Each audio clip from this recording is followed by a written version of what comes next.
태움에 관해 들어보셨죠? 얼마 전 의정부의 을지대병원 기숙사에서 젊은 간호사가 극단적인 선택을 했습니다. 병원 내 간호사들 사이에 집단 괴롭힘, 소위 태움 때문이었던 것으로 추정되고 있는데요. 해당 병원의 해명 과정에서 간호사 개인의 사생활로 인한 사건인 양 왜곡하려는 정황이 있어 공분을 사고 있습니다. 더불어 간호사의 이직률이 높은데 만약에 태움이 있었으면 왜 병원을 옮기지 않았냐고 덧붙였는데요. 이에 관해 어느 익명의 간호사가 인터넷에 남긴 글에 눈길이 갑니다. 간호사의 이직률이 높은 이유는 갈 데가 많아서가 아니다. 그렇게 생각하는 병원들이 우리를 소모품으로 생각하면서 존중받지 못하는 근무 환경 때문이다. 여전히 간호사 탓만 하고 있는 게 안타깝다. 대형 병원의 간호 업무는 이미 오래전부터 과중한 노동량과 감정노동으로 시달려왔지만 코로나 방역 위기를 거치면서 극한의 상황에 내몰리고 있습니다. 열악하고 부조리한 어느 한쪽에만 부담을 지게 만드는 노동 환경은 그 안에 구성원들을 비정상적인 상황으로 몰아넣을 수 있죠. 같은 모습을 우리는 군대에서, 직장에서, 가정에서 수없이 반복해서 목격해왔습니다. 바로 어제죠. 간호 인력에 대한 독립적, 총괄적 법안 마련이 담긴 간호법 제정안이 국회 보건복지위원회 법안 소위 문턱을 이번에도 넘지 못하고 계류됐습니다. 대체 얼마나 더 많은 피해자가 쌓여야 제도가 움직일까요? 답답한 심정입니다. 11월 25일 목요일 허지웅쇼 출발합니다. 허지웅쇼 1부 첫 곡 에드시런의 배드 헤빗 듣고 왔습니다. 성상훈님, 조직에 무슨 문제가 생기면 손쉽게 개인의 탓으로 돌리는 것도 너무 관성적이네요. 코로나 기간 동안 감기에 걸린 적이 없었는데 기침이 나서 코로나 검사를 받고 왔습니다. 여전히 일선에서 수고 많은 의료진 여러분 감사합니다. 이렇게 전해주셨어요. 그렇죠. 쉽게 볼 수 있죠. 조직에 문제가 생겼을 때 그런 상황을 방조하거나 혹은 사실 그렇게 추동한 조직은 뒤로 빠지죠. 개인에게 모든 책임을 덮어씌우고 개인을 되게 시끄럽게 단죄하죠. 그래놓고 조직은 깨끗해진 양. 근데 너무 자주 봐가지고 저도 옛날만큼 많이 분노하지는 않는 것 같아요. 그러니까 이게 무서운 것 같습니다. 그냥 점점 둔감하게 만들어버리는 그런 측면이 있는 것 같습니다. 강예빈님, 간호사님들도 극한 직업 같아요. 한여름에 방호복 입고 치매 할머니랑 동양화 치는 모습 보면서 참 대단하다, 멋지다 생각했었네요. 모든 간호사님들 응원합니다 해주셨어요. 응원하는 마음 다들 매한가지일 것 같고요. 본인들은 이제 참 이런 말도 굉장히 부담스럽다고 하더라고요. 왜냐하면 지금 이미 폭발 직전이기 때문에 더 이상 영웅일 수가 없다라는 거죠. 큰일 난 것 같습니다. 아이고, 뭐 힘내란 말도 못하겠고 어떡하죠. 자, 허지웅쇼에서 여러분 다양한 사연들 기다리고 있습니다. 오늘 하루 어떻게 보내셨는지 여러분들의 이야기를 보내주시면 되는데요. 엔딩송도 추천을 받고 있고요. 늘 여러분이 골라주신 음악으로 하루를 마무리하고 있습니다. 짧은 건 50원, 긴 건 100원이 드는 문자 샵 1035나 무료인 고릴라 또는 허지웅쇼 홈페이지 사연을 남겨주시면요. 자, 오늘은요. 치킨 쿠폰, 오미자 홍삼, 커피 쿠폰 이렇게 섞어서 다양한 선물 보내드리겠습니다.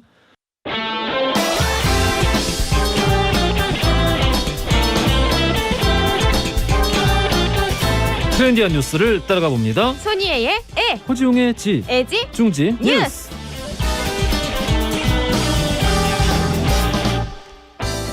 컨텐츠 크리에이터 손희애 씨 나오셨습니다. 안녕하십니까? 안녕하세요.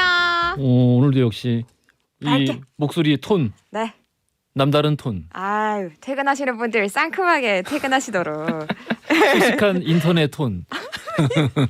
아직도 인턴이야. 몇 년째 인턴? 언제 벗어나는 겁니까? 10년째 인턴. 알겠습니다. 자, 첫 번째 헤드라인부터 들어가 볼까요? 네. 첫 번째 소식은요. 이제는 차세대 전자여권 시대라는 제목으로 가져왔어요. 예쁘더라. 예쁘죠. 예. 진짜 예쁘고 어. 우리 다들 여권 하면 초록색 떠올리시잖아요. 그렇습니다. 네, 이제는 파란색 여권을 갖게 될 거고요. 아유, 많아요. 그 폰트도 예쁘고요. 오, 예. 아유, 그 뭐 색깔도 예쁘고. 문화재 이렇게 딱 그려져 있는 것도 너무 예쁘죠. 예. 이게 12월 21일부터 바로 그 여권으로 발급이 가능합니다. 그렇구나. 네, 그러니까 차세대 전자여권이라고 했잖아요. 네. 원래는 2020년에 전면 발급 발급을 예정으로 하고 있었어요. 그런데 지난해 코로나19가 터지면서 여권에 대한 수요가 전년 대비 70% 이상 감소를 하면서 지금 하기엔 좀 시기상조 같다라고 연기가 됐습니다. 네. 그래서 기존 여권의 재고도 누적이 되면은 예산 낭비가 될 수 있어서 겸사겸사 해서 미뤄진 건데요. 이 때문에 전면 발급 대신에 먼저 관용 여권 그리고 외교관 여권으로 시범 발급해서 사용을 시작을 했었습니다. 네. 그래서 위드 코로나의 정책이 전환이 되고 그리고 백신 맞으신 분들 많아지면서 해외여행 많이 갈 것이라고 예상이 되고 그리고 기존에 있던 것도 물론 신경을 많이 썼었지만 네. 위변조가 되는 경우가 그래도 계속 있었어요. 그래서 이런 부분에서 기술적인 선제 대응을 하고자 요 시행을 더 이상 미룰 수 없다라고 해서 이제 드디어 발급이 가능해진 겁니다. 그래 옛날에 저기 그 제3세계 쪽에서 네. 한국 여권이 되게 비싼 가격에 거래된다는 얘기를 들은 적이 있어요. 왜죠? 여러모로 이 저기 쓸모가 많대요. 정말. 뭔가 이렇게 대우받을 일도 있고 대사관도 적절히 이용할 수 있고 뭐 우리 입장에서야 늘 부족하게 느끼지만 맞아요. 또 이게 그쪽 입장에서는 한국 여권이 되게 탐나는 아이템인가 보더라고요. 네, 그쪽 입장에서는 좀 더 발달한 그런 건 거네요. 일단은 이제 우리 차세대 전자 여권으로 바뀌면 색깔부터 바뀝니다. 아까 그렇죠. 얘기 드렸었죠. 근데 색깔이 뭔가 이렇게 그 촌스러운 파란색이 아니라 맞아요. 되게 예쁜 파란색이에요. 세련된 파란색. 예. 그래서 저도 빨리 갖고 싶다는 생각 들었는데요. 뭔가 퍼시픽 블루. 정확한 표현인 것 같아요. 그런 느낌이에요. 맞아요. 예. 갖고 있으면 여기 그림이랑도 잘 어우러져서 너무 예쁘다는 생각 들었고 이 디자인뿐만 아니라 면수도 바뀝니다. 면수? 네, 안에 장수. 종이가. 네, 맞아요. 그러니까 기존에는 48면이었거든요. 예. 그러니까 24장이었던 거죠. 근데 이제는 58면으로 장수도 확대가 되고요. 무엇보다도 이 기술적인 게 중요하잖아요. 네. 그러니까 개인 정보면의 내구성, 그리고 내충격성, 내열성 등을 갖춘 폴리카보네이트 재질을 도입을 했어요. PC. 네, 맞아요. 그래서 각인하는 것도 레이저로 그 문구들을 각인을 하는 방식으로 보안이 훨씬 더 강화가 됐다고 합니다. 그래요. 네. 이거 근데 기존의 여권이랑 크기는 같은 거겠죠? 맞아요. 크기는 같다고 하더라고요. 여권 지갑은 그대로 쓸 수 있겠고. 바뀌면 안 지갑까지 되죠. 막 다 그대로 바꾸라고. 소비를 조장하는. 그러니까요. 안 되죠. 그러면은 언제부터 새로운 여권으로 발급받을 수 있는 거예요? 12월 21일부터 새롭게 발급받으실 수가 있는데요. 한 달 남았네? 맞아요. 얼마 안 남았고요. 예. 다만 현행의 여권 재고분이 아직 남아 있습니다. 꽤 남아 있기 때문에 내년 상반기까지는 원하시는 분들은 이 발급 수수료가 기존에 있던 게 조금 더 저렴하거든요. 아무래도 기술이 조금 더 가다 보니까 새로운 거는 수수료가 조금 더 비싸다고 하더라고요. 알겠습니다. 그래서 저렴한 거 원하시면 그렇게 발급 받으셔도 됩니다. 나 지금 소름 돋았어. 왜요? 왜요? 진짜 우리 게시판 우리 청취자들 진짜 완전 천재인가 봐. 지금 설마? 지금 정답 나왔어. 진짜로? 이게 지금 정상이야? 지금 문제는커녕 아직 다 얘기도 안 끝났는데 어떻게 몇 번 정답을 맞춰? 이게 대단한 우리 옥냥이 분들이 대단합니다. 하지만 다른 분들 위해서 기다려주세요. 일단 쉿. 기다려주세요. 하지만 일단 정답자가 나왔어요. 네네. 게시판에. 다음 헤드라인 가볼게요. 네, 두 번째 소식은 26년째 미완성인 나라라 슈퍼보드 복간입니다. 치킨 초코초코초 치킨 차카차카초코초코초 저거 나쁜 어릴 때 짓을 진짜 많이 하면은 이 노래 너무 김수철 선생님 설레는 이 노래 저도 진짜 많이 불렀었는데 예. 만화는 잘 모르시더라도 이 노래 그리고 문구 많이들 들어보셨을 것 같아요. 그래요. 허영만 화백의 만화 나라라 슈퍼보드에서 손오공이 변신할 때 외우는 주문이잖아요. 바로 이 나라라 슈퍼보드가 최근 26년 만에 만화로 복간이 됐습니다. 이게 손오공이 일단 서유기는 중국의 소설이지만 네.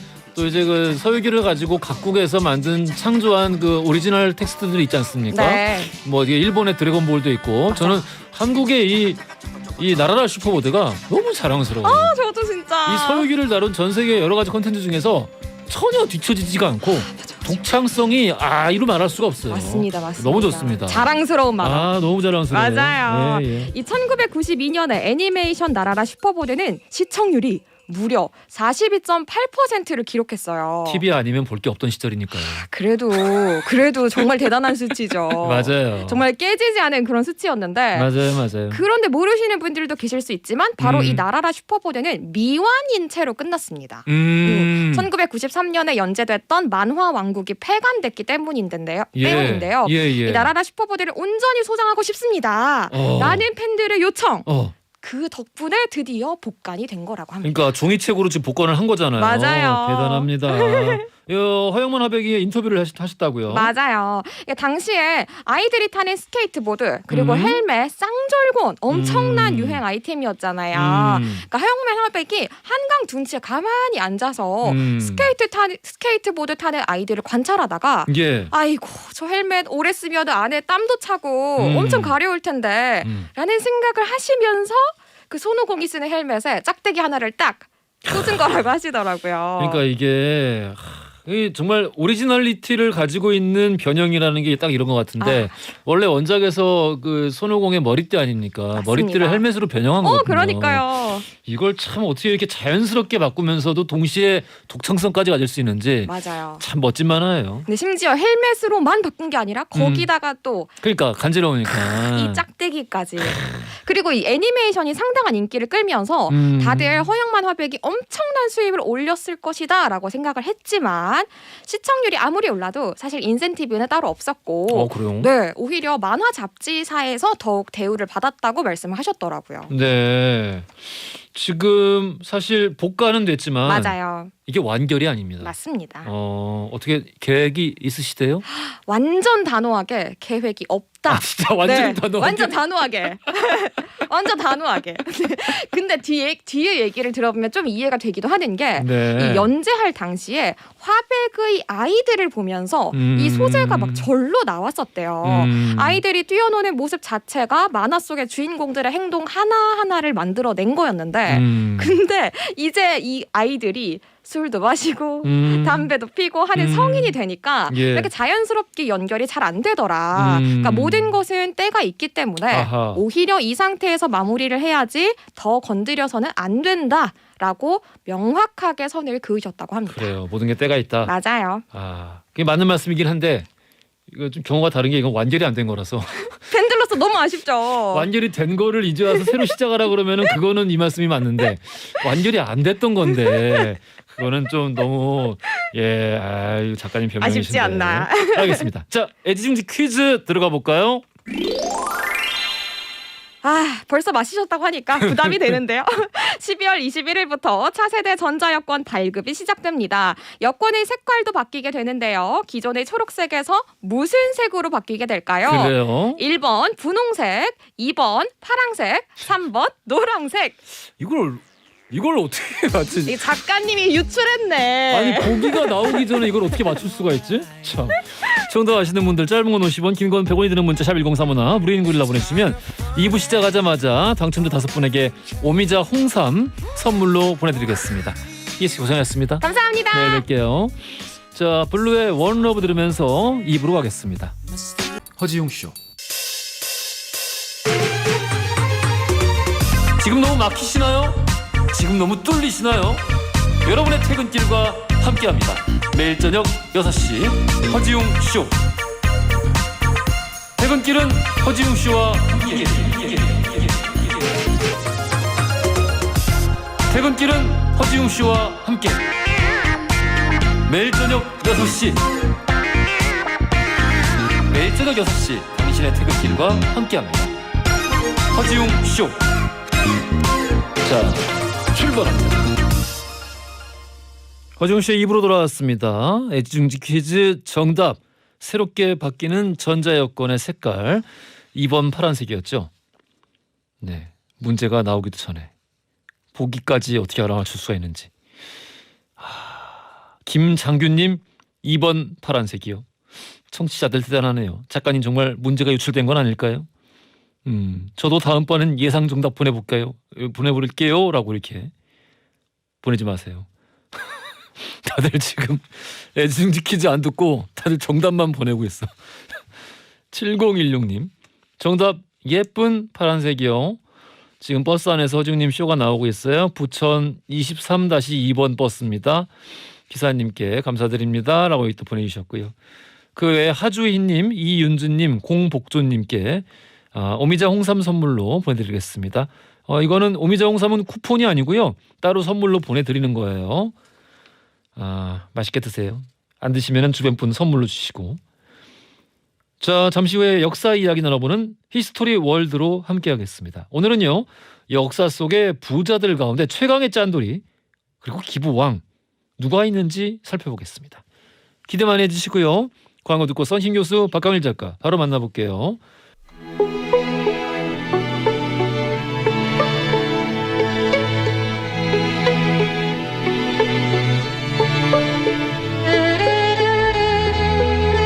과거 속 역사를 통해 현재를 들여다봅니다. 히스토리 월드 역사여행 전문가 역사 귀요미 박광일 작가님 나오셨고요. 안녕하십니까? 안녕하세요, 박광일입니다. 여사의 달인 역사 개그맨 선희 교수님도 나오셨습니다. 안녕하십니까? 아낌없이 주는 게스트 썬킴 인사드리겠습니다. 뭘 주십니까? 모든 걸 다 기부해드려요. 정말? 네. 언제?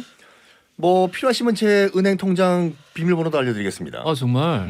여태 아무것도 주지 않아 놓고선 오늘 갑자기 기부를 하겠다라는 거. 한꺼번에 올인. 이제 연말 연시지 않습니까? 네. 이제 곧 이제 구세군 종도 올릴 거고 이때 다 방출하겠습니다. 구세군 오랜만에 들어본다. 그러게요. 벌써 요즘도 있어요. 네. 그럼요. 카드 받더라고 이렇게. 구세군 카드 받아요? 카드 받아요. 오. 3개월 내주세요. 전에 버스 카드 찍을 수 있지 않았었나? 네? 맞아요. 그거 찍는 것까지는 해봤어요. 그거 제가 네. 그거는 제가 명동에서 봤었는데 네네네. 그냥 신용카드가 되는 건 몰랐는데 내가 신용카드? 보기에는 선희 교수님 뻥치는 것 같아. 아니라니까요. 늘 이런 식이야. 3개월 난 이거는 이런 자기 직함에 교수를 쓰는 사람이 이런 건 진짜 정말 살다 처음 봐요.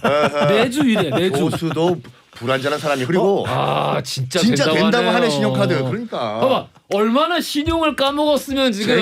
제가 말을 이렇게 약간 제가 약간 들떠서 그렇지 말을 진지하게 하면 굉장히 나도 신용적인 사람으로 들린다니까요. 안녕하십니까, 썬킴입니다. 아니도 안 들려 그렇게. 구세군도 카드를 받습니다. 알겠습니다. 된다고 합니다. 오정진님이 선희 교수님 헤어스타일은 샵에 다녀오시는 거예요? 멋져요. 제가 저희 집 화장실에서 하는 거예요. 그런. 내가 보기엔 당연히 그런 것처럼 보이는데. 뭐가 왜 그렇게 보여? 카메라가 좋아서 그런 것 같아요. 우리 작가님 머리는 그냥 아무것도 안 하시는 건가요? 저는 아무것도 안 해요. 그냥 아침에 왜요? 말리고만 나옵니다. 근데 네. 머리 사이즈가 작아서 예쁜 것 같아요. 전투모 한 50. 제일 작은 거. 54. 네. 제일 작은 거? 네. 대박이다. 머리가 작다는 거는 뇌가 작다는 뜻이에요. 그렇죠. 뭐야? 그래서 항상 이제 저 친구 중에 머리 큰 친구가 하나 있는데 말을 더듬으세요 오늘. 머리 큰 친구가 하나 있는데 예. 굉장히 이제 저를 보고 의아해하죠. 그래서 이상하다 머리 크기는 큰 차이가 나는데 나오는 얘기는 크게 다르지 않으니 오히려 이상하다라고 얘기를 하는데 사실은 그 친구가 굉장히 짠돌이에요. 그래서 대학 다닐 때 뭔가 이제 떡볶이 먹으러 가면은 예. 거의 돈을 낸 적이 없어요. 혹시 큰별 최태성 선생님 얘기하시는 거 아니에요? 아니 큰별 최모 선생님. 그럼 최태성 선생님 맞네. 네. 결국 최태성 선생님 비판하려고. 뭐 비판이라기보다는 사실을 얘기를 하는 은근히 거죠. 디스하세요. 이 방송 저 방송에서. 최태성 작가 단 한 번도 쏜 적 없어. 뭐 대학 다닐 때는 맞아요. 팩트입니다. 아니. 팩트다. 우리 저기 박광일 작가님 예. 얼굴 책에 가면은 예. 그 당시 이 최태성 선생님의 그 대학교 때 흑역사 사진이 막 올라가 있어요. 아니 흑역사 다 뺀 거예요. 그게 뺀 거야 그 정도야? 그럼요. 굉장히 빼고 좋은 거. 그렇죠. 귀감이 될 만한 것만 올렸지만 거기서도 사람들은 저는 그래도 괜찮은 거라고 올렸는데 흑역사라고 얘기를 하시면은 조금 기분이 좋은데요. 그리고 그는 한 번도 쏘지 않았다. 네, 근데 이제 그게 사람이 참 어떻게 보면 나이가 들면서 바뀌는 게 요즘엔 기부 굉장히 많이 해요. 최태성 작가. 네, 그래서 자기가 이제 강의하거나 어떤 방송과 또는 어떤 프로그램에 관련해서 작년 재작년에는 억 단위로 기부를 했었어요. 그래요. 네네네. 그래서 문제는 왜 저한테 얻어먹고 공익적인 사회에 기부를 하는지 그게 좀 납득이 되지는 않긴 하지만 약간 그런 부분은 있긴 하지만 한참 자랄 나이에 박강일 작가의 돈으로 성장을 했는데. 그렇죠. 근데 성장을 다 끝내고 나더니 굉장히 공익적인 상황에서만 그렇죠. 지갑을 연다. 네. 뭐라고 할까 약간 이 어미 사마귀와 같이. 어미 사마귀. 거기까지 하겠습니다. 뭐야? 어미사마귀는 아버지를 잡아먹는데. 예. 예, 그렇군요. 알겠습니다. 권지현님이 역사 속 짠돌이에 김중국 씨 나오나요? 머리끝부터 발끝까지 사랑스러워. 이 김종국 씨요? 김중국 씨 짠돌이에요? 잘 근데 모르겠는데. 어떻게 알아요? 본인이 더 잘 알았지. 몰라? 예능에서 그런 얘기 한 적 있나 보다. 오. 아니 뭐 짠돌이가 말이 뭐 그냥 짠돌이 나쁘게 표현하면 짠돌이 거지. 경제적으로 뭐 이게 스스로 저 관리 잘하면은 그쵸. 예, 네. 주변에서 그냥 이제 핀잔 섞인 소리로 짠돌이라고 부르기도 하죠. 근검 절약이랑 짠돌이는 약간 다른 것 같아요. 그래요. 아 그래요? 그러면은 여기서 그래서 제가 역사 속에 예. 사실은 우리나라 구두쇠를 찾으려고 했는데 예. 못 찾았어요. 아 그래서 최태성 선생님 얘기한 거예요? 네네네. 못 찾아서? 오늘은 네. 최태 선생님이 그 주인공이에요? 아니 그래서 뭐 주인공은 아니고 잠깐 이제 지나가면서 한마디 했는데 예. 실제로 이제 구두쇠라든지 뭐 자린고비라든지 이런 얘기를 할 때는 굉장히 넉넉한 부자였는데 돈을 아꼈다라는 얘기가 돼야 되는데 예를 들어 옛날 이야기에 그런 거 있잖아요. 비가 오는데 집에 지붕에 물이 새서 집안에 우산을 쓰고 있었던 정승이 있었다. 이분이 구두쇠는 아닌 거죠. 그거 화투에 그려 있는 그림 아니에요? 그거는 일본의 아, 그 글 쓰시는 분이고. 네네네. 그 서예가이고 그래서 그 류관이라고 하는 그 정승이 계셨어요. 그러니까 그분의 이야기가 분명히 굉장히 검소한 분위기지만 사실은 검소한 게 아니라 그냥 가난하셨던 거죠. 근데 그 가난함에 대해서 자기 권력을 가지고 부를 따로 얻지 않았을 뿐인 거죠.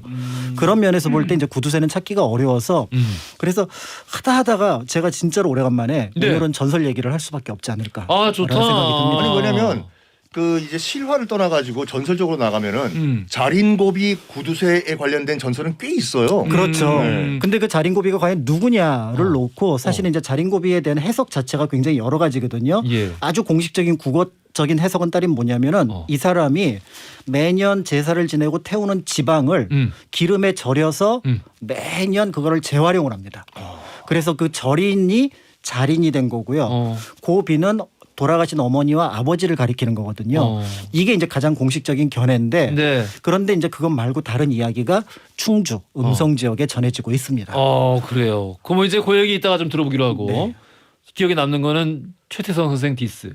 뭐 디스가 아니라 사실. 네. 우리 청취자분들 아는 분들 있고 모르는 분들 계실 텐데 그 바로 같이 공부를 하셨어요. 지금요? 네, 대학교 동기. 동창생이에요, 동창생. 대학교 친한 동기고. 사이라서 네. 장난치신 거니까 네. 청취자분들 오해 없으시길 바라겠고요. 이 와중에도 끊임없이 오디오 섞어가면서 이간질을 시키려고 이렇게 노력을 하는 썬킴 교수님은 참 인성이 조인성이에요. 어떤 얘기 해주실 겁니까? 아니 저는 그게 아니라 항상 중립적인 일단은 양쪽의 얘기를 다 들어봐야 될 거 아니에요. 그래서 우리 박광희 작가님의 말씀도 들어봤기 때문에 우리 한번 모셔야죠. 그러니까 저번에 나온다고 약속하셨는데. 그러니까 최태 선생님 지금 혹시 되면 내가 전화 연결해가지고 지금 실시간으로 물어본다고요. 근데 일단 저 본인 저기 할 일에 좀 집중 좀 해주세요. 내 말이 그래서 알아요. 핸드폰 놨잖아 지금. 예. 오늘 그러면 어떤 얘기 해주실 거예요? 자 일단 뭐 조선부터 가볼까요? 아니 조선 얘기 좀 방금 했으니까. 네네네. 봐봐 준비 안 했어. 자 있어. 준비 안 했어. 그러니까 미국 같은 경우에는 의외로 정말로 이거를 우리가 짠돌이라고 봐야 되는지 아니면 너무 이게 약간 그러니까 이상한 사람인지 싶을 정도의 재벌이에요. 재벌임에도 불구하고 엄청나게 이 뭐라고 할까 돈을 아끼다가 그 어느 정도 수준까지 가냐면 자기 손자까지 피해를 입힌 사람이 있어요. 너무 근검절약을 하다 너무 지나쳐서 손자에게까지 피해를 끼쳤다. 지금 LA 가면은요. 예. LA 산타모니카에서 말리부로 넘어가는 그 해안가에 예. 게티 센터라는 미술관이 있어요. 게티 센터. 게티 센터. 게티 이미지 혹시 그 게티? 맞아, 그 게티 이미지예요. 진짜? 그거 어마어마하게 재벌일 텐데? 그게 게티 센터가 개인이 소유하고 있는 그 컬렉션 중에서는 전 세계 넘버 원이거든요. 예. 게티 센터가. 예. 이 게티 센터가 누가 만들었냐면 게티 이미지도 그 게티가 만든 거예요. 예. 그 존 폴 게티라고 해가지고 예. 1960년대까지만 하더라도 미국 최고의 재벌이었어요. 석유 재벌. 굉장히 유명한 사람 아닌가요? 존 폴 게티 정말 유명하죠. 예. 그 공식적으로 사망할 당시에 그 재산이 270억 달러. 우리 돈으로 31조 원이었어요. 31조 원. 박광희 선생님 재산 얼마예요? 무슨 그거보단 조금 부족하죠. 빤한 걸 물어보면서 입술을 떠세요. 당연히 적겠죠 그거보다. 그러니까 이 존 폴 게티가 예. 석유 사업으로 엄청나게 큰 돈을 벌어요 처음에.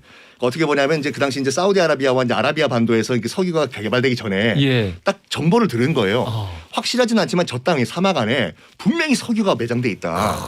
그래가지고 일단 베팅을 해요.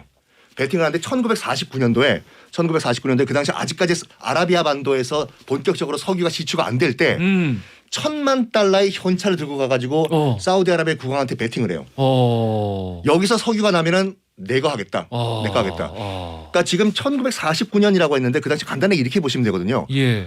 그 돈의 가치가 거기다 공 하나 더 붙이면 돼 지금은요. 오. 그래서 그 당시 $10,000,000의 현금을 갖다 줬다는 것은 $1억 현금을 갖다 준 거예요. 지금 예. 현재로는. 예. 그러니까 존 폴 게티가 가가지고 만약 지금 내가 여기서 시추를 해가지고 석유가 나오면 이 그 권리를 내가 가져가겠다. 그래서 계속 시추를 했는데 안 나와요. 안 나온다. 1년 해도 안 나오고 2년 해도 안 나오고 3년 해도 안 나오고 사람들이 놀렸어요. 봐라. 너 $1억 현금 날렸다고. 4년째 되는 그 해. 퍽! 우와!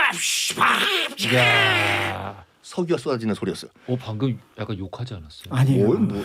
그러니까 약간 욕이 섞여 있던 것 같아요. 아니라니까 왜 나한테 뭐 하나요 이렇게. 힙합이라고 그래가지고 힙합. 예. 힙합은 신들로프 노래예요. 오케이. 드디어 석유가 터진 거예요. 그래가지고 대박이 났네.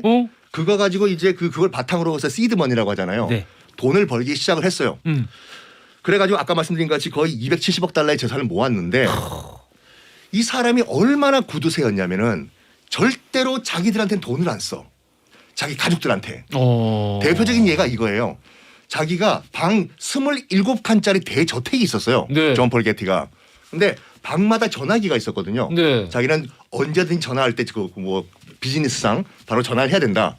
했는데 파티를 할 때마다 뭐 친지라든지 친구가 놀러 와가지고 자기 집에 있는 그 전화로 해외 전화를 거는 거예요. 뭐 호주나든지 영국에 뚜루뚜루. 당시엔 더 비쌌을 텐데. 그러니까요. 예. You okay? Oh, she loved you. 야야야 이렇게 전화 거는 거야. 존 폴 게티가 지금 모든 방에 있는 전화기에 그땐 다이얼 전화기잖아요. 네. 자물쇠 걸으라고. 다이얼에다가. 걸지 못하게. 그리고 거실에다가 공중전화 설치하라고. 아니 자물쇠 사는 돈이 더 들지 않을까요? 전화기를 치우면 되지. 존 폴 게티한테 그렇게 얘기해 보세요. 그러니까 거실에 실제로 공중전화를 설치했어요. 자기 방 집 거실에. 동전 넣고 걸어라. 동전 넣고 영국에 전화 걸어라. 아. 근데 결정타는 뭐냐면은 예. 1973년도에 그 당시에 그 손자가 13명 있었는데 13명이요? All That Money라는 영화 보시죠. 예, 예. 똑같은 그 스토리예요.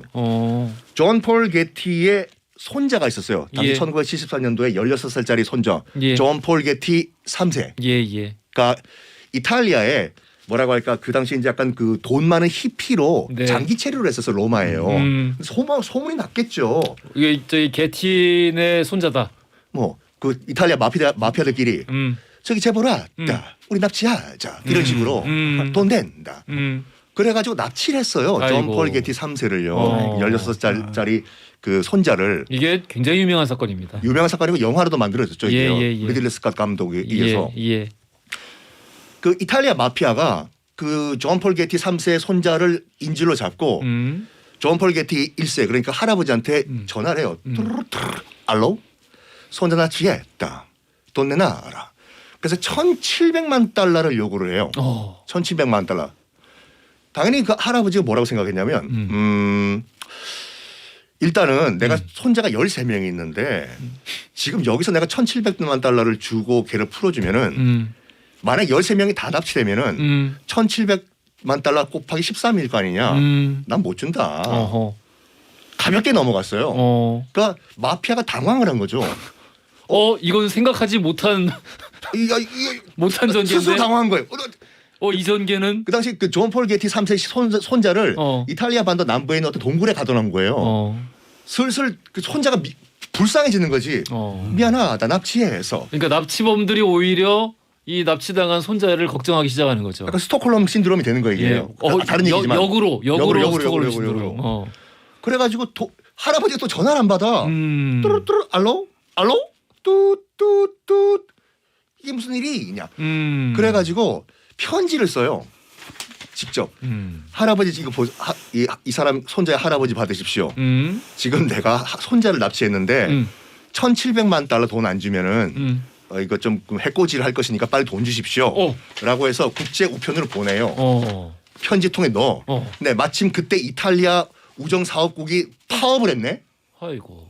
편지가 도착을 안 해 LA에. 그럼 당연히 이제 그 이탈리아 마피아는 약속한 시간대로 이 응답이 없네. 그래서 요까지만 얘기할게요. 신체 일부를 잘라가지고 그래요. 그거를 소포로 보내요. 그러면서 무슨 얘기를 하냐면 조금씩 손자가 조금씩 돌아갈 거라고 이런 말을 하거든요. 거기에 이제 그 할아버지가 결정을 한 게 뭐냐면 그래 돈 주겠다고. 응? 얼마면 되겠냐. 계속 딜을 해요. 나 같으면 돈 주고 손자 목숨이 달려 있는데 전 재산이 270억 달러인데. 그러니까요. 어떻게 하냐면 몸값을 깎아요 할아버지가. 깎고 하다가 300만 달러까지 깎아요. 와 진짜 납치범들도 절박했구나. 300만 달러까지 오케이를 했으면은. 근데 300만 아이고. 달러까지 깎았는데 이 할아버지 그 존 폴 게티가 알아보니까 300만 달러를 저기 그 몸값으로 넘기면 증여세를 내야 되는데 세금이 내기가 싫었던 거야. 세상에. 그래서 알아보니까 220만 달러까지 송금을 하면 증여세를 안 내도 된대요. 어떡하지 220만 달러 넘기면 나머지 80만 달러가 필요한데 아이고 이 할아버지가 뭐 했냐면 일단 220만 달러를 마피아한테 송금을 해요. 일단 보내고 일단 송금한 다음에 나머지 80만 달러 있잖아요. 이걸 자기 아들한테 연이자 4%로 빌려줘요. 그리고 이걸 네가 붙여라. 네가 송금하라고. 네. 이걸 참 아는 얘기인데도 듣는 내내 놀랍습니다. 그게 영화로 만들어진 게 All That Money. All That Money. 여러분들 이번 주말에 꼭 보시기 바랍니다. 아니 근데 참 어떻게 이럴 수 있을까요? 정말 그 결혼을 5번 했어요. 이 존 폴 게티가. 마지막 5번째 와이프가 데려온 아들이 약간 그 불치병이 있었거든요. 근데 고칠 수가 있다고 했었어요. 한번 시도는 해보자. 근데 어쨌든 양아들도 아들이잖아요. 근데 돈이 아깝다고 해가지고 치료를 거부해요. 그래요. 그래서 양아들이 결국 사망을 하거든요. 이거 돈보다는 정말 돈에 집착했는데 그 돈을 다 어디에 투자하냐. 그 자린고비로 모은 돈을 다 미술품을 사. 미술품. 그거 가지고 만든 것이 지금 LA에 있는 게티 센터예요. 그래요. 그리고 여러분들이 쓰는 게티 이미지가 다 거기서 나왔어요. 게티 이미지를 통해 가지고 스톡 이미지 많이 이제 구하시는 분들 많을 텐데 가격이 뭐 또 이렇게 딱히 저렴하다고 할 수 없어서 그럴 때마다 게티의 이 일화를 한번 떠올려 보시면 되지 않을까 싶기도 합니다. 네. 자 여기서 돌발 퀴즈 드리겠습니다. 조선시대 구두쇠의 대명사로 불리었던 자린고비가 천장에 매달아 놓고 밥반찬으로 삼았던 이 생선은 과연 무엇일까요? 보기 드립니다. 1번 갈치, 2번 굴비, 3번 멸치. 힌트. 박인수 씨의 노래가 있죠. 굴비 나를 울려주는 굴비 언제까지 말려지나. 진짜요? 아닌가? 정답하시는 분들 짧은 건 50원 긴 건 100원이 되는 문자 샵1035나 무료인 글로 보내주시면 추첨 통해서 선물 보내드리겠습니다. 김종국의 별바람 햇살 그리고 사랑 들으면서 3부로 갈게요. 허지용 쇼.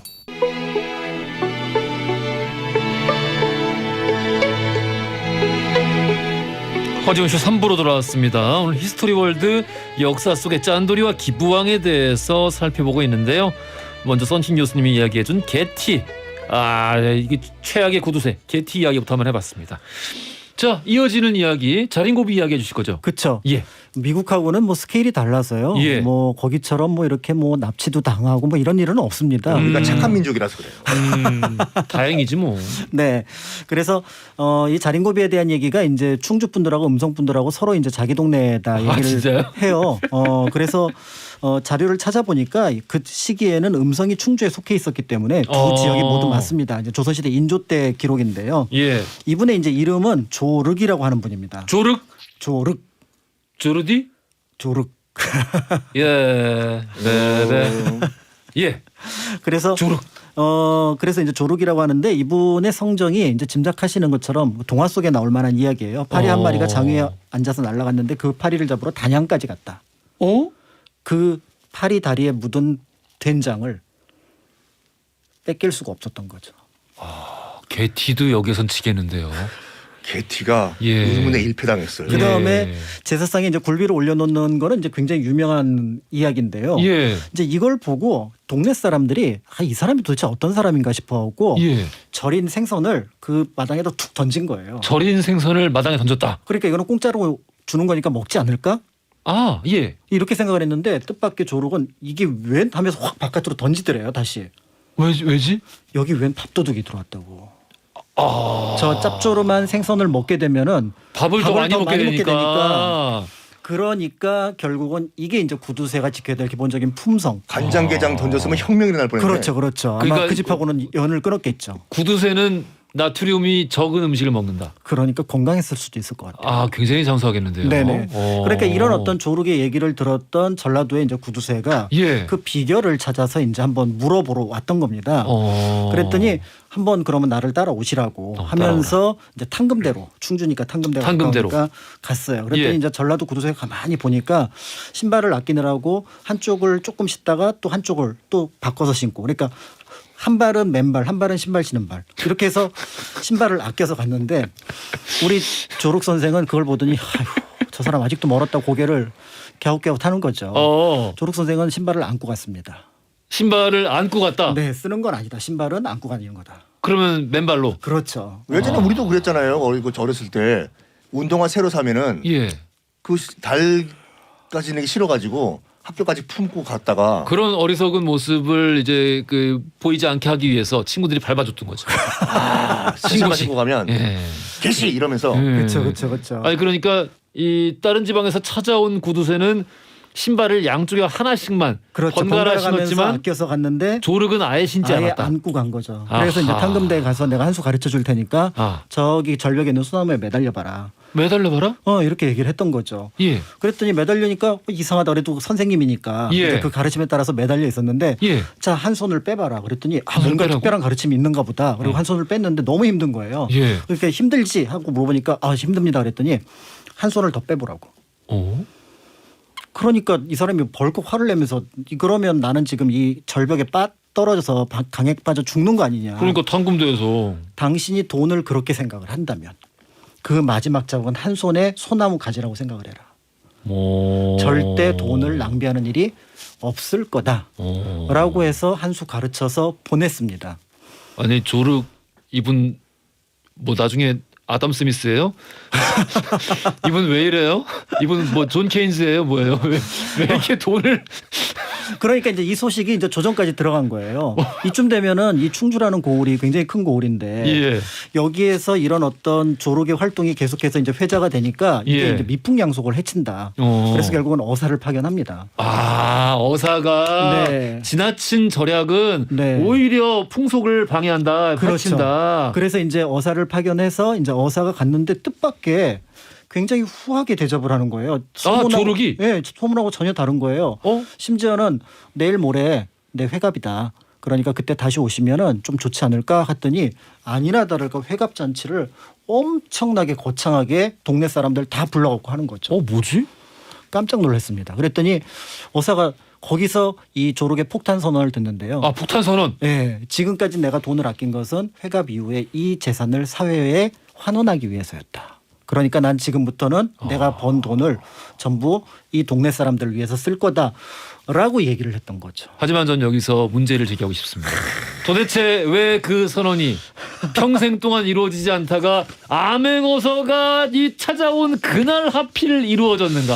그렇죠. 그거는 아마 조금 이제 정치적인 계산일 수도 있는 것 같은데 암행어사를 몰랐다라고 얘기를 하긴 하더라고요. 아 진짜 몰랐다고? 네, 그렇게 얘기를 하는데 아무튼 그래서 그 얘기를 듣고 정부에서는 야, 이 사람이 정말 재산이 있는데 그래서 재산 자자 그다음에 어진 사람이구나.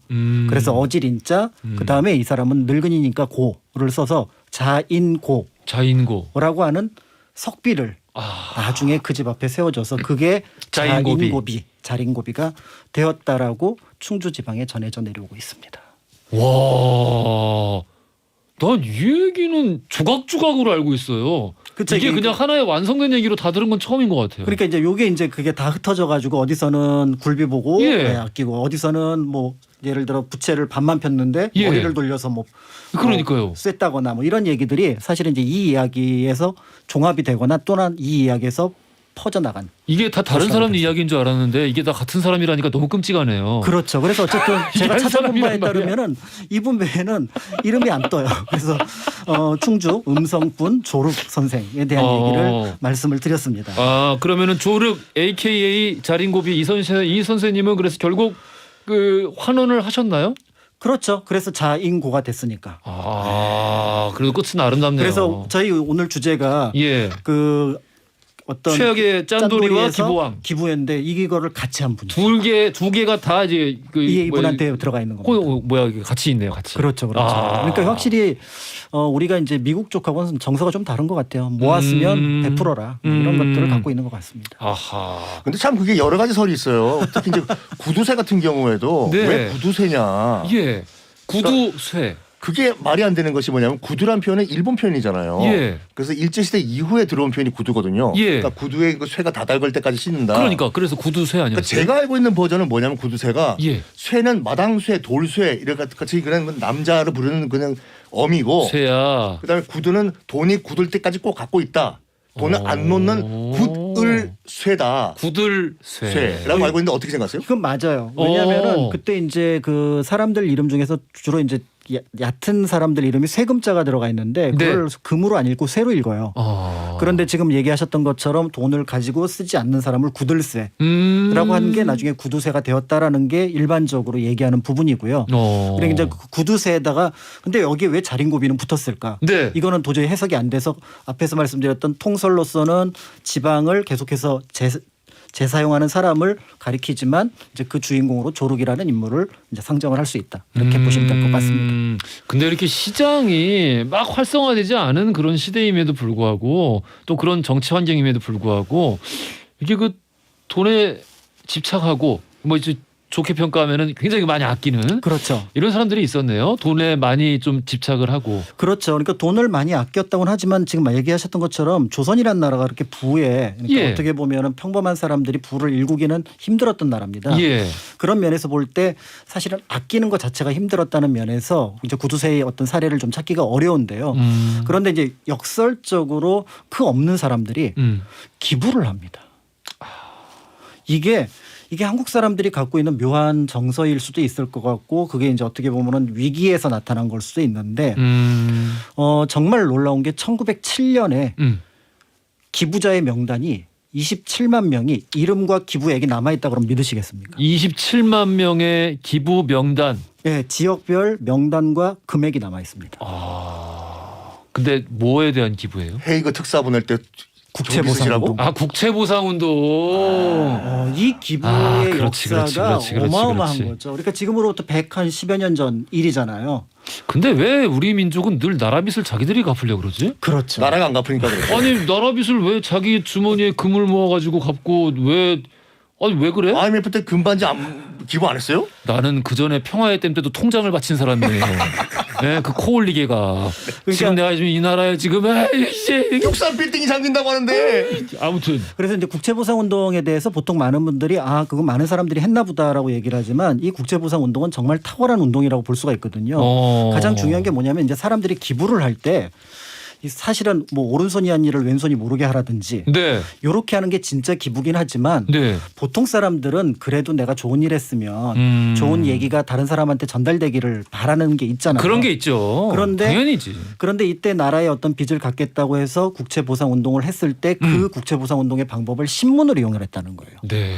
대한매일신보, 황성신문, 제국신문에다가 그 기부를 한 사람들의 이름이 금액까지 그래서 허지웅 100원 그다음에 썬킴 50원 이런 식으로 나도 100원 냈어요. 썬킴 5원. 그렇게 냈고 그래서 이제 원래 재산은 2만 원인데 예. 이렇게 자기 2만 원이래.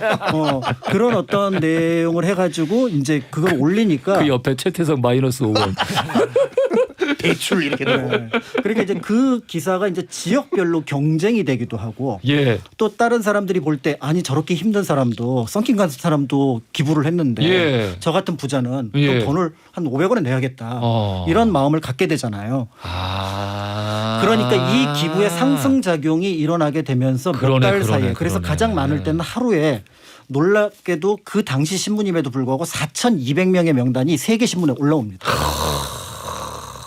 최고로 많이 올라올 때는. 대단하다.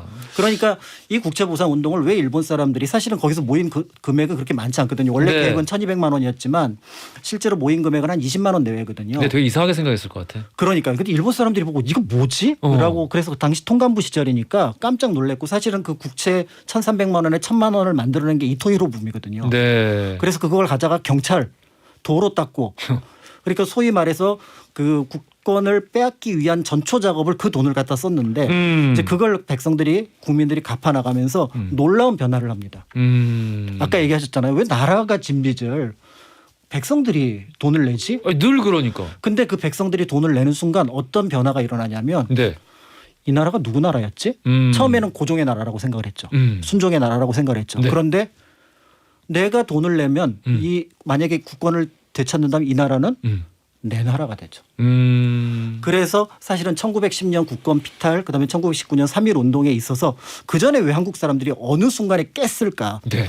깼을까는 이 기부의 현장이었던 국채보상운동 1907년 이 사건이 굉장히 큰 영향을 끼쳤을 걸로 보면서 스스로 내가 국가의 주인이다 라는 생각을 깨닫게 되는 거죠. 그러니까 사실은 돈을 기부하는 행위는 단순한 경제적 행위일 수 있지만 예. 그것이 굉장히 사회적이고 정치적인 행동으로 그러네요. 바뀌어 나갈 수 있다라는 사례를 보여주는 사건. 어. 그래서 그 26만 명, 27만 명의 명단이 세계 기록 유산으로 지금 신문과 함께 남아 있습니다. 아, 정치적 이동인 동시에 뭐 철학적 이동이기도 하고 네. 정말 거대한 생각의 이동이었네요. 내 나라를 그렇죠. 구하겠다. 그렇죠. 그러면서 고종의 나라가 아니라 내 나라. 여태까지 양반들의 나라, 그다음에 어쨌든 왕의 나라였던 그게 내 나라가 되는 과정들. 아.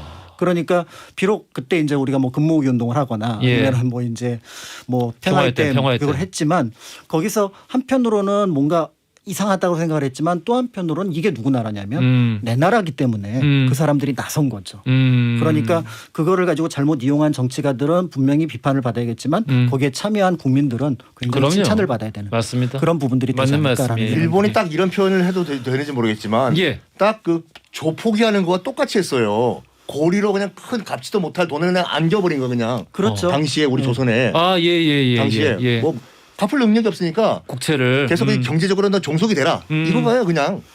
그러니까 이제 여기에 대해서 이제 그거를 또 회방하는 사람들이 나타나죠. 아, 대표적으로 우리 이제 지금 정상훈님이 왠지 소름 돋네요. 역사를 배워야 되는 이유네요. 감동받았어. 첫째 감동받았어. 그러니까 이제 송병준 같은 친일파는 이제 신문 광고를 크게 냅니다.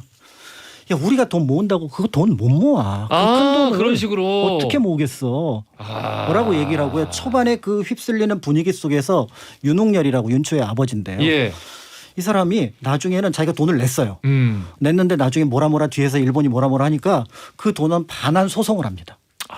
내가 그때 낸 게 내 뜻이 아니었다. 아. 이런 식으로 그 분위기를 막 흐리는 사람들이 또 나타나죠. 아. 그러니까 한편으로는 누군가는 민초들은 그래서 그렇게 많은 사람들이 참여했는데 왜 금액이 그거밖에 안 되는지는 짐작하시겠지만 진짜 부자들은 안 움직였습니다. 근데 움직인 부자가 있었죠. 이게 기부로 봤을 경우는 얘는 이회영, 이시영 6남매 그렇죠. 전 재산을 다 팔아가지고 만주로 갔지 않습니까? 그러니까 이제 뭐 최부자라든지 이런 분들이 최부자. 예, 예. 경주 최부자 사실은 대한강북회라고 해서 대구 일대에 굉장히 많은 지원을 했고 그다음에 나중에 이제 독립운동에 지원을 했던 백산상회의 네. 어떤 주식을 이제 운영을 하기도 했던 그런 어떤 최부자 같은 경우가 등장을 한 덕분에 그래서 또 우리가 이렇게 이제 여기까지 오게 됐는데 그런데 당시 친일파라든지 그다음에 고위 관료라든지 이런 사람들은 거의 움직이지 않았다라는 것. 그리고 이제 사실은 아까 얘기하셨던 것처럼 이 기부의 문제는 굉장히 복잡한 문제인 게 왜 국가나 사회가 해야 될 거를 개인의 어떤 도네이션으로서 진행이 되어야 되는가라는 문제 의식도 같이 가져가는 게 사실은 좋은 부분들인 거죠. 왜냐하면 그렇게 할 경우는 한 단계를 거치게 되거든요. 예. 기부를 하게 되면. 예. 근데 그게 세금이라든지 예. 아니면 다른 방식으로 정부를 통해서 내려가는 거는 이미 정부는 조직을 갖고 있으니까 예. 그걸 바탕으로 풀어나가는 것도 방법이기 때문에 예. 그런 거는 여러 가지 부분에서 같이 한번 생각을 해보면 좋을 것 같아요. 알겠습니다. 네. 자, 그러면은 우리 근데 뭐요? 썬킹 교수님은 이렇게 그 아름다운 기부의 이야기 대신에 음. 다시 한번 구두쇠 이야기를 하셔야겠다고. 그러니까 지금 뭐 이렇게 감동적인 얘기가 나오고 있는데 아니요, 그러니까 그러니까요. 국채 보상 운동을 기부와 연결지어서. 모든 제가 그런 이 욕은 막 제가 먹고 제가 안고 가겠습니다. 뭐야, 욕을 누가 해? 왜냐면 이 얘기는 꼭 해야 되겠는데 아까 그 이제 존 폴 게티가 최악의 게티. 구두쇠 짠돌이라고 얘기했잖아요. 네. 미국 역사상 최악의 짠돌이라고 기록된 한 인물이 있어요. 게티 말고도. 해티 그린이라고 해가지고 예. 미국에서는 월가에서 월가의 마녀라고 기록이 된 여인이에요. 월가의 마녀. 월가의 마녀라고 지금 그 위치 오브 더 월스트리트라고 돼 있는데 예. 그 남북 전쟁 그 당시에 월가에 엄청나게 투자를 해가지고 큰 성공을 해서 엄청난 돈을 벌었어요. 그 당시에 월가에서 주식 투자로 번 돈이 2조 4천억 원 우리 돈으로. 그래서 지금 전 세계에서 지금 그 포브스 선정 세계 100대 부호 가운데서 전 세계 역사적으로 16위를 차지한 여인이거든요. 대단하구나. 근데 미국 사람이에요? 미국 사람이에요. 아니 그러면은 전쟁 중에 월가에 투자를 할 정도면은 굉장히 뭔가 과감한 투자잖아요. 과감한 투자를 했어요. 과감한 투자를 해가지고 지금도 월가의 전설로 남아 있는데 안 좋게 남아 있는 게 뭐냐면 왜 마녀 위치 오브 더 월스트리트라고 나와 있냐면 그러게. 평생 검정색 옷만 입었어요. 에이 그거 가지고 그러면 안 되지. 아니 이게 앙드레 김 선생 같이 옷을 갈아입은 게 아니라니까요. 그냥 같은 옷. 네. 정말. 같은 검정 옷만 24년을 입은 거야. 그 돈 벌어서 다 뭐해? 평생 집이 없었어요. 그러면 그 돈 다 뭐? 여관에서 살았어. 왜? 깔고 누웠어? 재산세 내는 것보단 그냥 매일매일 반값 내는 게 더 낫다고. 그리고 한 달 식비가 $5 그 당시에. 고기도 안 먹고 오트밀에 물 말아 먹었어요. 그리고 왜 그 24년 동안 그 검정 옷만 입었냐? 예. 검정 옷이 티가 안 나잖아요. 더러워져도. 그리고 평생 뭐만 먹고 살았냐면 삶은 계란과 구운 양파만 먹고 살았어요. 삶은 계란은 왜 먹었냐면 자기 아버지가 죽기 전에 왜 그런 말을 했는지 모르겠지만 유언으로 이걸 얘기했대요. 나는 지금 독살 당한다. 너도 그렇게 될 것이다. 해가지고 그 말을 진실로 믿고 삶은 계란은 독을 넣을 수가 없으니까 계란 삶은 거 평생 삶은 계란만 먹고 양파를 왜 구워 먹었냐면은 냄새가 나잖아 옷에서요. 예. 24년 동안 똑같은 옷만 입었는데 빨지도 않아요? 빨면 뭐 입어? 그래? 그래가지고 냄새 없애려고 양파를 구워 먹었대요. 그리고 또 겨울에는 돈 들어가니까 난방 안 떼고 그래서 그 똑같이 24년 동안 입는 거 검정 드레스 있잖아요. 예. 그 안에 아까 신문 얘기했잖아. 신문 꾸겨 넣어서 겨울을 보는 거야. 달달달달달달. 대체 왜 그래야 될까요? 그래가지고 평생 좀 장수하셨어요. 81살까지 사시거든요. 예. 2조 4천억 원을 벌었는데 원? 달러 말고? 우리나라 돈으로? 22억 달러고 우리 돈으로 2조 4천억 원을 대단하구나. 모았어요. 모았는데 마지막에는 그 어떻게 이제 그 생을 마감하셨냐면은 우유값을 흥정을 했다고 해요. 예. 이거 내가 알고 있는 금액은 이건데 왜 당신 더 받냐고 나 돈 깎아달라 하다가 결국 그 안 깎아준다는 그 우유 판매 상인 그 말에 충격을 받아가 쓰러지셨거든요. 안 깎아주겠다 했더니 안 깎아주겠다고 해서 충격을 받고 그 깎으려고 했던 돈이 얼마인 줄 알아요? 5센트야. 이 5센트 때문에 2조 4천억 원을 남기고 돌아가요. 옷 한 번 안 갈아입고 24년 동안 똑같은 옷. 재산세 내기 싫어서 내 집 안 갖고 월세만 내다가 그걸 봤을 때는 정말 이 돈이라는 게 우리에게 어떤 가치가 있는 것인가. 그러니까 우리가 잠깐 농담으로 얘기했지만 큰 퀘션을 던져주는 것 같아요. 그렇죠. 네. 아니 그럼 그 돈 다 누가 자식은 있었어요? 네? 자식이 있었어요? 절대 서야 그랬어. 딸이 2명인가 있었는데 나는 절대 너한테 이걸 주지 않겠다. 그럼 그 돈 다 누구 어떻게 되는 거야? 예? 그거 어떻게 되는 거야 그 돈? 재단을 만들었다. 재단을 만들었어. 재단을 만들었어. 그래요. 네. 갑자기 지어낸 거 아니죠? 아니 진짜.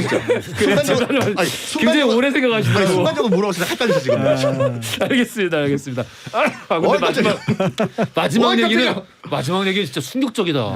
아이고 알겠습니다. 자 돌발 퀴즈 정답 2번 굴비였고요. 당첨자 명단은 선고표란에 올려놓겠습니다. 오늘 역사 속의 짠돌이 기부왕 살펴봤습니다. 지금까지 박광일 작가, 썬킴 교수였고요. 감사합니다. 감사합니다. 허지용 쇼.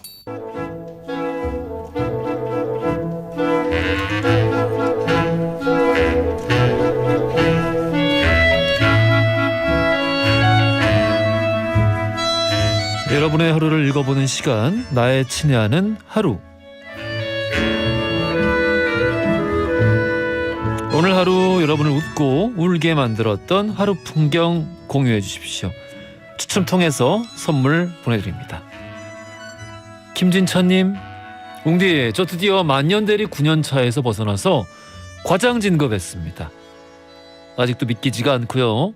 너무 기분이 좋고 행복하네요. 오늘 저녁에는 가족들이랑 삼겹살 파티라도 해야겠어요. 초심을 잃지 않고 더 열심히 생활하겠습니다. 해주셨어요. 축하드립니다. 9년차, 대리 9년차에서 과장으로 얼마나 기쁘시겠어요. 이런 날 이거 믿기지가 않고 기분 좋고 행복하다 이런 그 표현에서 이게 어렴풋하게 느껴지는 그 감정의 색깔이나 질감이 있잖아요. 지금 어떤 기분이겠구나 그런 거 이렇게 떠올려 보니까 지금 얼마나 좋을지 저도 이제 공감도 되고 가늠도 되고 그렇습니다. 이럴 때 즐기세요. 예, 최고로 제일 기쁘게 즐기세요. 그냥 혼자 좋다 하고 지나가지 말고 최고로 말씀하신 것처럼 가족이랑 파티하고 신나게 아주 그냥 제대로 즐기시고 과장생활 열심히 다시 시작하시길 바라겠습니다. 축하드려요. 치킨 쿠폰 보내드리겠습니다. 7237님, 웅디 오늘은 김장철이에요. 그래서 배달량이 많았습니다. 박스를 일일이 포장해서 올리고 내리느라 팔이 빠질 것처럼 아팠는데 오늘은 행복한 날이라 맛있는 음식으로 피곤함을 날려보려고요. 오늘은 신랑 김경윤, 신부 김현숙의 31주년 결혼기념일이거든요. 지금 고소한 참기름 향이 가득한 잡채를 만들고 있고요. 조촐한 상 차리고 맥주 한잔 마시려고요. 해주셨습니다.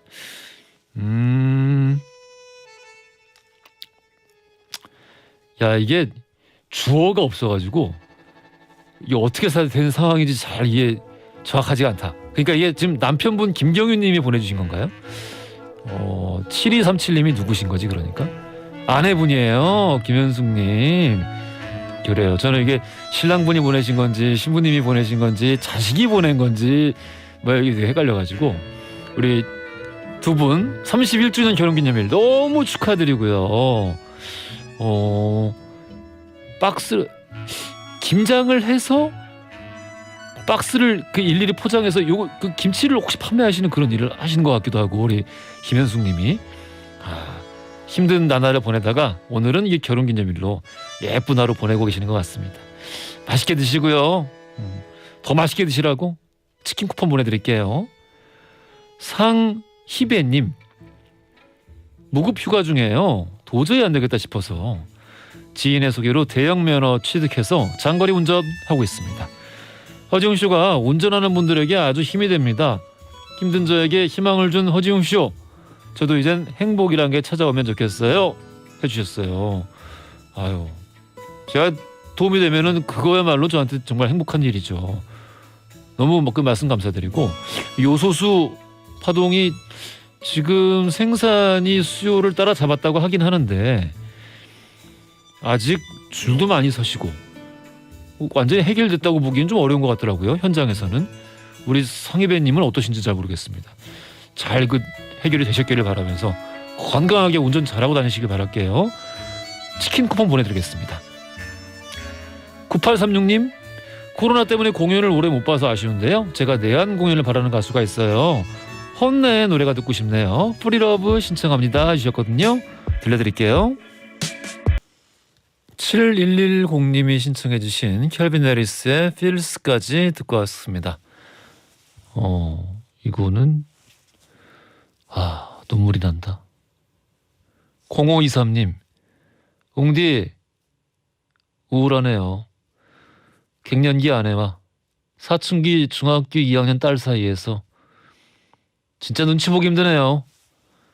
진짜 둘이 한판 붙은 날엔 등골에서 식은땀이 납니다. 갱년기 아내 기분 거슬리면 저에게 불화살이, 사춘기 딸아이가 기분이 안 좋으면 저에게 냉화살이. 진짜 제가 잘못한 거면 이해가 되지만